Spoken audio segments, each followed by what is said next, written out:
Hey guys.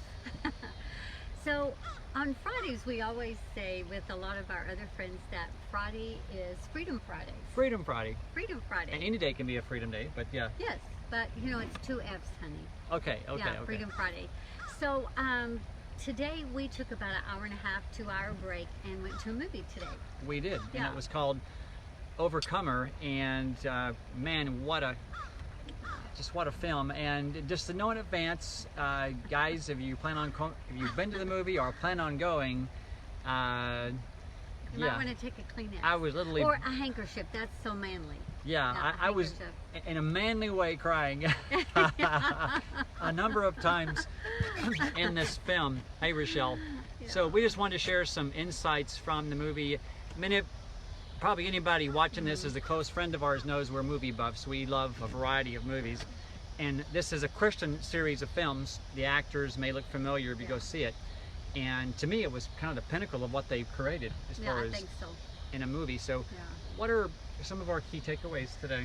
Oh gosh, well we don't obviously want to give the movie away in case you haven't seen it, but one of the huge overriding themes of the whole movie is you know, the question was asked, which has probably been asked to many of us several times, who are you? And when you sit down and figure out the answers to that question, who are you, you get down to some pretty raw stuff. You do? Yeah, you do. So talk loud so I can hear. So that was one of my huge takeaways from the movie was the answer to who are you? And so that was pretty powerful. So I don't want to give more than that away, but just that question itself, as you ponder it and think about it, it's a very powerful question. Who are you? You know, we all say we're moms, we're dads, we're brothers, we're sisters, we're golfers, we're scuba divers, we're, could be a coach, you know, an athlete, could be anything. Yeah. And how we, when somebody asks that question, or we asked ourselves that question, the first answer that comes to mind is a reminder of how we're living our life and how we actually are stepping into our values or not. Yeah. Are we just kind of verbalizing, hey, I'm this or I'm that, and are we actually stepping into that place and actually living that? Yeah. And as you see that, I, for one, am very guilty of some of the conversation that happens. So now you have to go see the movie to get the conversation. But one of the other overriding things, Robert, for both of us was, remember we talked about that second point? oh yes. Well, one of the number one, it's a beautiful exercise, and we're going to do another Facebook Live here probably next week. But we're going to do this exercise this weekend. We're going to sit down, and both of us have pieces of paper. And I'm going to ask her, Joy, who are you? And I'm going to actually do her a favor and write down what she tells me. Yeah. And then hand it to her. She's going to ask me the same question. Yeah, so do it. That's a fun exercise to consider doing. Yeah, to consider. And another huge point of the film was about forgiveness. It was hugely about forgiveness. Hugely.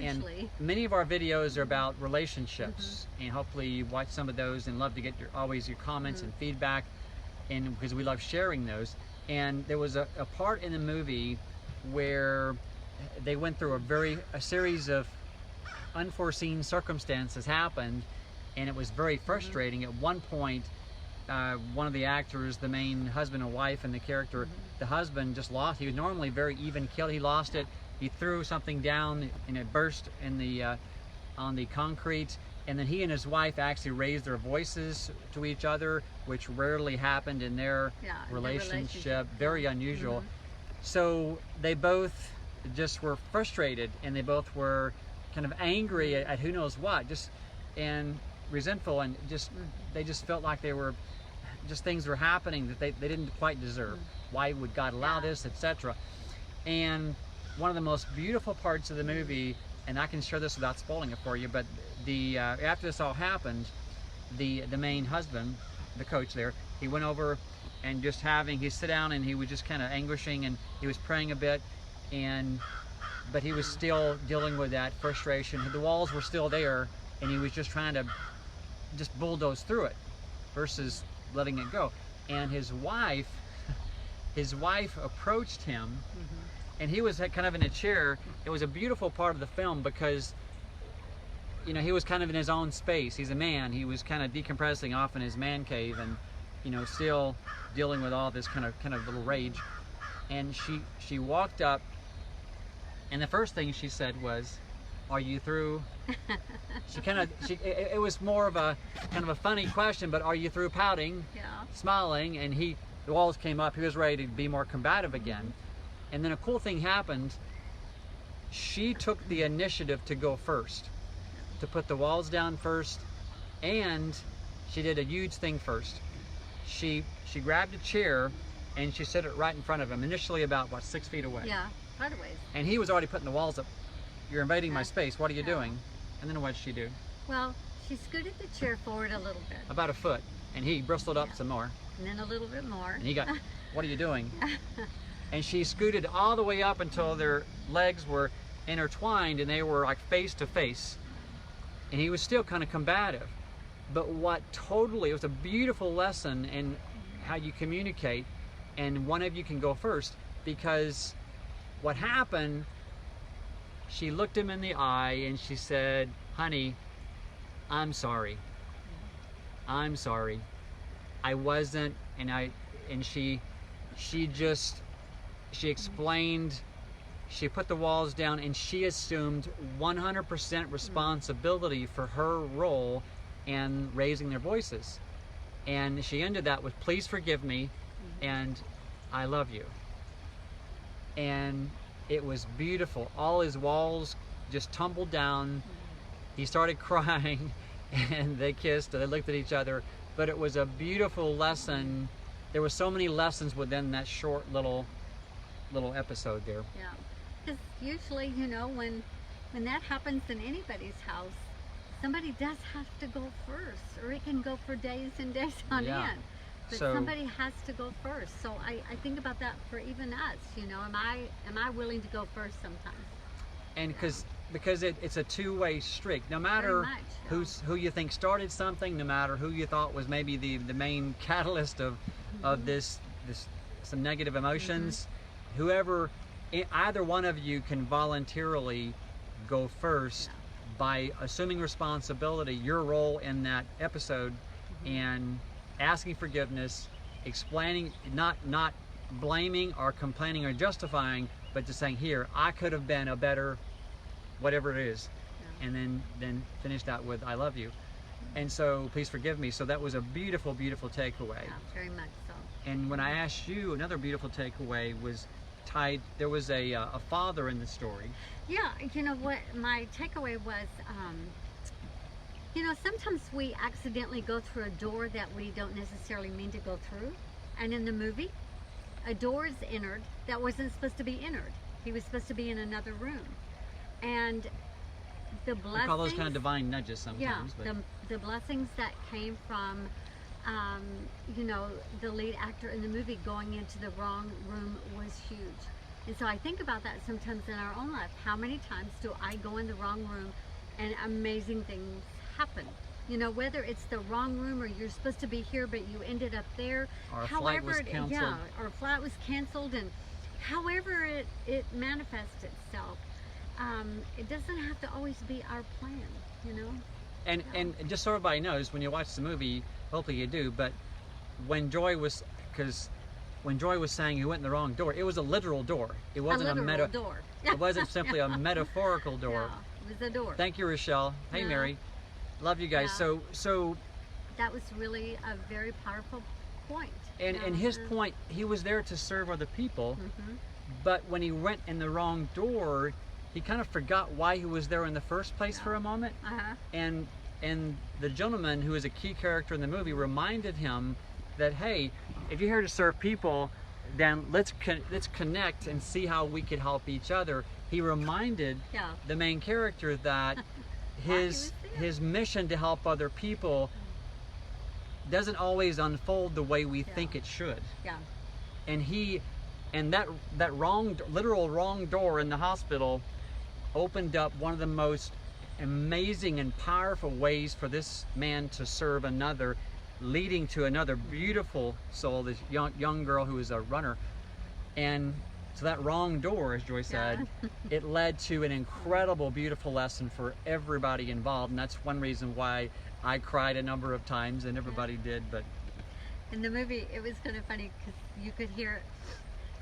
yeah, even the guys and gals. So number one is go first. Be the first one to assume responsibility.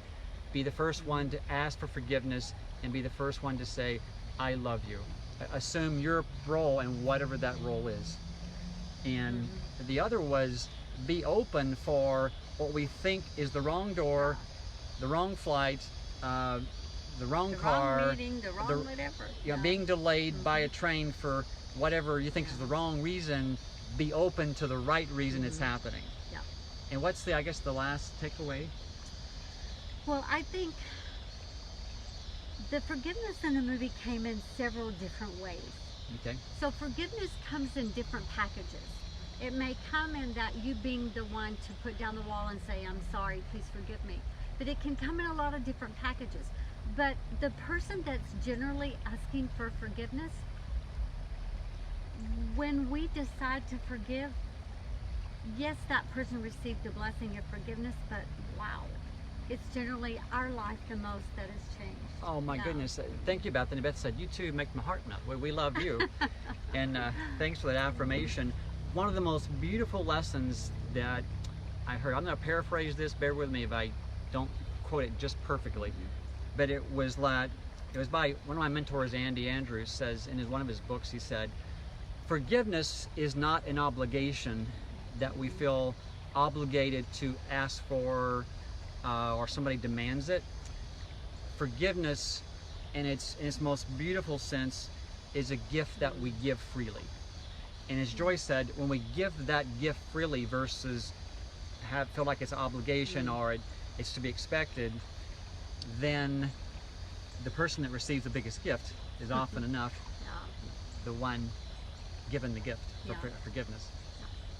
So, and that was a beautiful story. Go see the movie. Yeah, and, you definitely need to see it. You know, you're seeing a beautiful Texas evening here. You may not believe this, but just about, maybe not even an hour ago, we had a storm that came through like you could not believe. And I thought about that with the movie even. Sometimes the storms come through and they are so powerful and they disrupt everything. Like cushions were coming into the house, the patio furniture was going over. I mean, we were doing some serious work while this storm was blowing in. And then once we let that storm pass, the beauty that comes is pretty amazing. You know, everything is green and blooming. It's gorgeous. And, it's calm and we were looking pretty.